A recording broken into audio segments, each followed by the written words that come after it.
Hey guys, it's Bill from BlenderBrit. Welcome to another tutorial. Today we're going to be making a forest out of a particle system and some low poly trees, or lowish poly, at least as far as realistic trees go. I've included a blend file with some trees in it and also some planes with images attached, with transparent images that we'll be using for sort of dummy placement. It'll make sense as we go. So let's start by bringing those trees in, shall we? So I'm going to move over to layer 20. This is where we'll keep all our extra stuff. File and then append.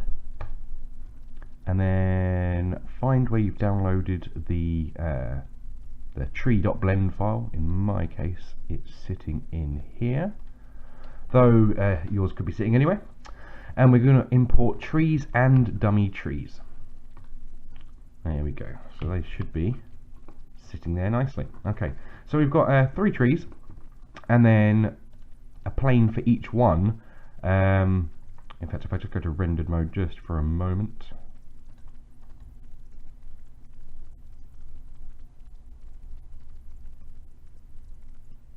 So as you can see, we've got a copy of each tree in the plane form there, which we'll be using to get the look of our particle system right, and then at the end we can switch over to the proper trees for actually rendering. So now that we've got those imported, let's get started. First thing we need to do is tell Blender where we want our trees to go. So let's select this landscape. Obviously you'll be adding it to your own scenes, but the principle should be the same. Click on the little vertex panel here and create a new vertex group, which we'll call trees. Well, I'm calling it trees, you can call it whatever you like. There we go. Next up, we want to change this from object mode to weight paint. And if you've not seen this before, basically we'll be painting in the values of this vertex group. So if I change the weight up to 1 here and the strength to about 0.3, I can start painting in here where I want there to be trees. The hotter the colour, i.e. closer to red, the more trees there will be in that area. On something like this, it's not going to make a huge amount of difference. I do tend to like there being just a few more trees really close up to give that sort of dense tree line sort of look. But other than that, it doesn't matter too much. Okay, so now I've got the area covered. I'm going to pan away from the camera because you'll see that it's missed quite a bit. Because the areas here, you can't see them from the view of the camera, but if there's going to be a big tree sticking out of the area, you'd most definitely see the tops of the trees. So we do need there to be trees there. So let's colour that in. There we go. Yeah. Should do fine. Awesome. Only thing I want to double check is that I've got no trees in the water, because that would be bad. We don't want that. So just move from there. Yeah, that should work pretty well. Okay, so we have our weight paint now. So we're getting somewhere. Now, we'll go back to our trees that I've got here, and you'll see that they're both in a group. We've got this in a group called dummy trees, and this in a group called trees. So, moving back to our scene, select the landscape again, go to particle systems, create a new particle system. Let's call it trees. We'll set the type to hair, and then the vertex group we're going to set to trees. So now you can see there's only particles being generated within the weight paint that we already put in there. Next up is group. Now eventually we'll be using our proper trees, but for placement purposes we're going to be using dummy trees, which will give us a rough idea of what things are going to look like. It's not ideal. Just want to make sure these are rotated. You'll notice on the import these are all rotated 90 degrees on their side. This is to assist the particle system. If they were standing upright, they'd be wrong on the particle system. I don't know why, it's just one of those things. So you want to turn on rotation under the render settings here, also pick random and use count. Now of tree number 1 here is an evergreen, and I've found with this particular selection of trees that having more of those compared to the other two does look a little better. So I'm going to have a ratio of 8-1-1. So for every 10 trees, we'll have 8 evergreens and then 1 of each of the other two. Okay, so now we've got that in there. We're going to turn on advanced because we're going to need some of these extra figures here. We're going to turn the amount up to 6,000. I found that works well for the area that I'm doing. Obviously, you'll need to adjust that as needed. Under rotation, we'll turn that on. We're going to change the axis to object Z, because what we're going to do here is create some rotation, some randomized rotation of the trees, but we want it to rotate around the object's Z axis, like so. So if I start increasing the randomization there, you'll see they're all turning on the Z axis of the tree rather than anything to do with the normals of the target object. So I'm going to turn that right up. I'm also going to give it a slight bit of tilt. This figure directly below where it says Object Z is some random rotation of the other axes. So if I go 0.075, I think worked quite nicely. Just a tiny little bit. Yeah, that should work fine. Okay, we're going to leave the physics size at 0.5 or 0.05. And we'll adjust the size of the trees via the emitter geometry normal. If you're working to a real world scale, it's going to be somewhere between 3 and 5 for this figure, depending on how big you want your trees. I settled on a value of 3.75. Yeah. Now I'm going to hit render for a second here. It might look a little hideous with all the transparency going on here, but let's have a look.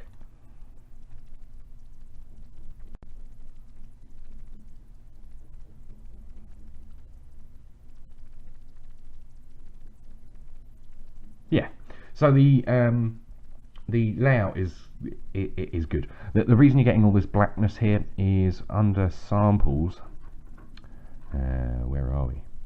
Under samples, sampling, light paths, that's the one. You've got a max bounce here for transparency. Now think of all of these planes, every single one of them includes transparency. It's getting lost because there's not enough bounces basically. But I'm not going to fix it because we're not going to be rendering with these trees. They're literally just for placement purposes, because if we tried using the real ones, this would be hideous. So now that's in place, the next thing we're going to do is create some color variation, because at the moment we've got 3 trees and that's it. And if you were to render just with those settings as they are at the moment, it's going to be very, very obvious that there's just these 3 bland colors being repeated throughout the particle system, and it will look very, very obvious. So we need to create some variation to hide that. So let's go to my nodes view here. If you've not seen it before from one of my other tutorials, it's something I use quite a lot. On the left here I have a big node window for working on materials. I have kind of a free window here. It will sometimes be another viewport, sometimes it will be a image editor, and then this is always my camera view. So now we've got that in place, the next thing we need to do is start adjusting the materials on these trees. I'm going to turn this to, in fact, if I go Shift H, then I'll just be seeing this tree, and then I can go to rendered mode and we can work on this tree on its own for a while. There we go. Just for now I'm going to turn the film type to transparent and angle this so the sun's catching it a little bit. The scene that I've got here has already got a HDR set up for the lighting, so that's where our lighting is coming from. Excellent. Okay, so this is the material for tree number 1 here. In fact, I'll rename that. When I upload this pack, I'll make sure it's got the correct names in there.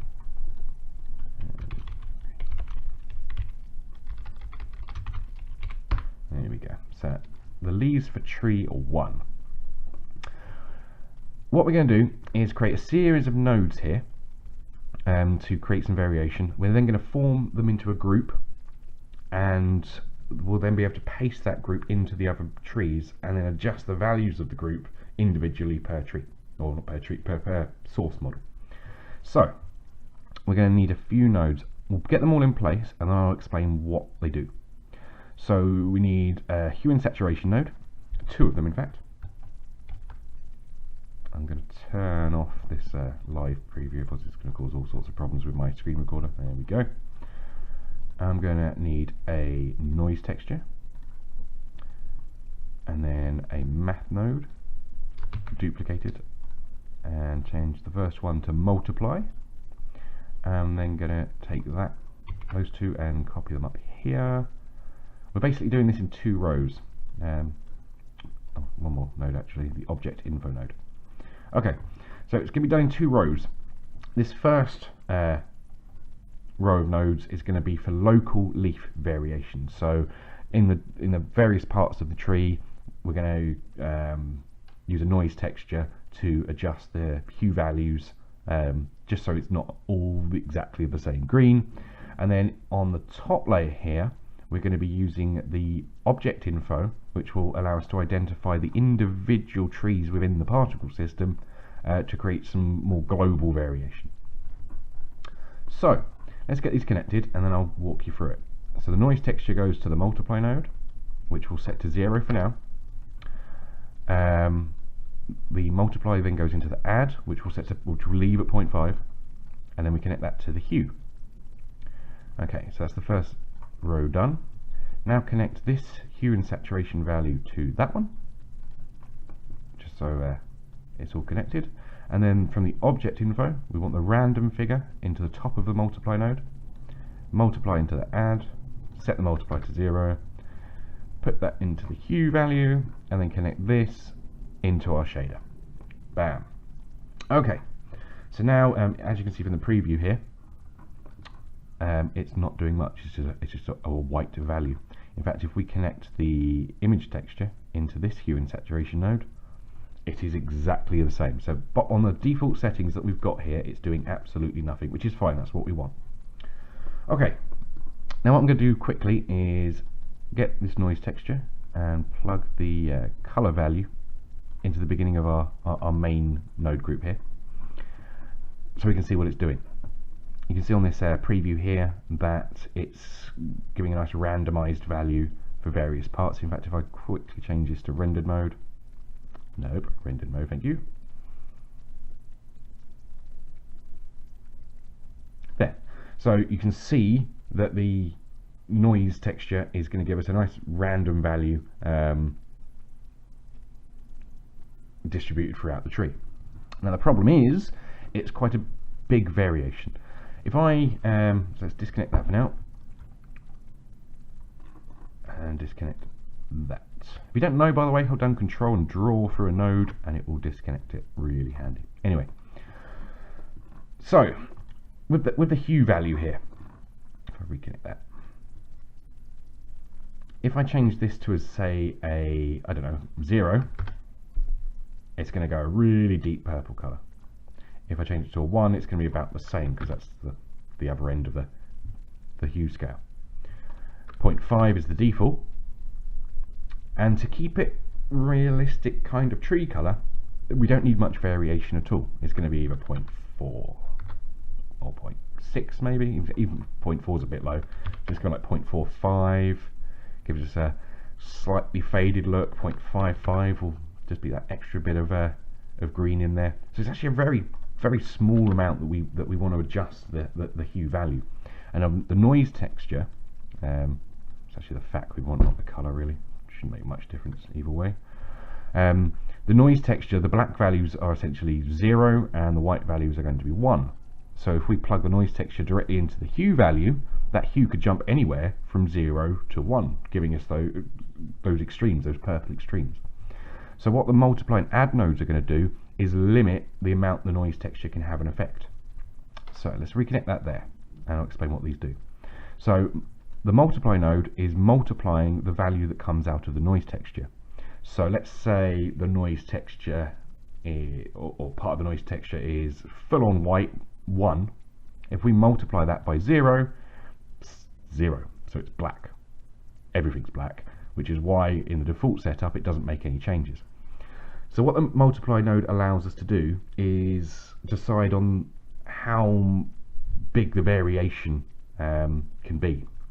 Now, as we already tested there, we're going to go from about 0.45 to about 0.55, so the variation number we want here is about a 1.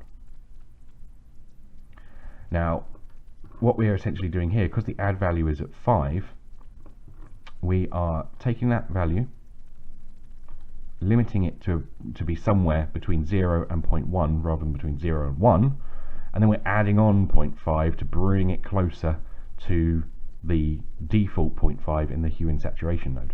So this creates, this multiply node decides on the variation, and then the add node lets us move that variation up and down the hue spectrum. So we need to bring this down a little bit, maybe 0.4, maybe a little higher, maybe 0.42.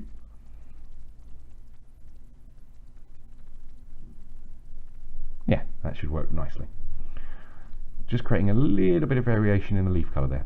Now, as I said, this one is different. This one, it's going to create, again, a randomized value between 0 and 1, or black and white, but for each individual tree within the particle system.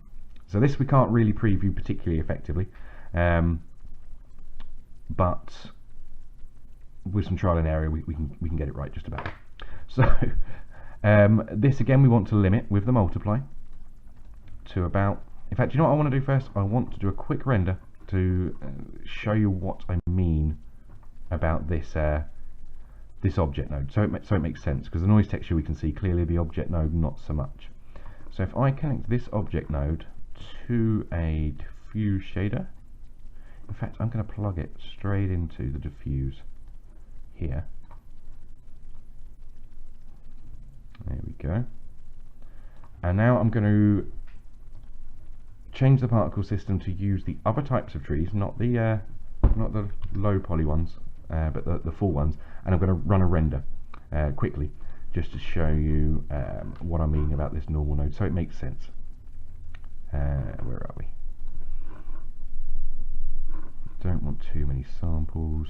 50 should do nicely. Half resolution and 10 off progressive. Okay, I'm going to have to pause the recording to do it because for some reason it's crashing my recording software when I try and render at the moment. Okay, and that's the result we get. Before I hit render there, I did alter the particle system to only show tree number 1 because that's the only one we've worked on so far. And as you can see, that's just with the object node connected to the diffuse shader. So we're getting all these different values. We've got some grey, some black, some whites. So that's what that random figure does. It creates a completely different grey value for individual objects within the particle system, which is exactly what we need. So going back to that tree and that material, we're going to use that in exactly the same way that we use the noise texture. So it's the same principle, just on a bigger scale. Variation wise on this one, let's try 0.15, and we again need to move that up to be roughly the 0.5 mark. So let's try 0.35, and then connect this back into our shader, and then what I'll do is pause the recording once again and hit render. And now we can see what our node group is doing. We have a nice range of different colours there, roughly within the sort of realistic range we want. I'm noticing a few sort of deep reds there that we want to cut out, but it's working. It's doing what we need it to do. So if I go back to this material view, we are now going to take these nodes and form them into a group that we can edit outside of the node group. I'll show you what I mean. So I'm going to box select, press B and box select those 8 nodes, and then hit Control G, and that will form a group. So it's just taking those nodes and dump them into this group. If I press Tab, I'll then go back to this view, and all of those nodes are in this group. which we can then dump into any material. So I'm going to call this variation, like so. And then I'm going to press tab to go back into it. Now, what we want to do is take some of the values from this and give access to them from outside of this view. So let's do this in a good order. We'll take the multiply node from the first row, drop that in there, and then the add node, drop that in there, and then the multiply one from this one, drop that in there, and then the add node. And I'm also going to steal this saturation value at the end here, because that will allow us to edit the saturation, which we will need, I would have thought. But at the moment they're all just called value, value, value, value, value, and saturation, and that doesn't really tell us much. So let's give them some names so it makes a bit more sense. This first one we'll call local variation, and then local adjust. So the first one will be the multiply node that allows us to set how much variation there will be, and the adjust moves it up and down the hue. And then exactly the same but on a global scale, so global variation and global adjust. And we'll leave saturation as is, because that's perfect. Boom. So now we can adjust all of those figures that we've been playing with from outside the node group. And what I can do is click on tree number 2, add, group, variation, drop it in there, and then the same on number 3, add, group, variation, drop it in there, and now we have the same variation node group on all of our materials that we can then edit. If we edit these figures in tree number 3, it won't affect the numbers in any of the other trees, so we can do that individually, which is really handy. So I'm going to play with a few of these values. This one, as I mentioned, the red was just a bit too much, so let's change the variation amount to 0.12 and raise this to about a 0.38. And let's try that for that. This second tree, in fact, I'm also going to bring the saturation value down to about 0.8. The second tree, I'm going to leave as is, but turn the saturation down to 0.7, because both of these are quite saturated, and they stick out a little bit against the evergreen if you don't turn the saturation down. So I've changed both of those to a 0.7, and we'll see how that looks. So on particle system, make sure you've still got trees selected. We're not using dummy trees anymore, and get these numbers right. So it's 811. Yours probably will still be like that. I was playing with it when the recording was off, and that should be good. So I'll pause once again, hit render, and we'll see what we've got. Okay, so it's fairly low sample, but I think it's enough to get the gist of it. Given we're only working with 3 source models here, I don't think you'd guess that from looking at the resulting particle system. Obviously, there's still some adjustments that need to be made to that node group. There's some reds in there that I don't particularly like, and a few overly bright and saturated greens and whatnot. But with a bit of fiddling around, it's not too difficult to get it right. And the good thing about that node setup is you can do it for different times of the year. You move it a little bit down the global adjust range, and you'll instantly have an autumn or spring look, or whatever you need to do with it, really. So I hope you found that useful, and I guess that's it. So yeah, I'll see you next time. Thanks for watching.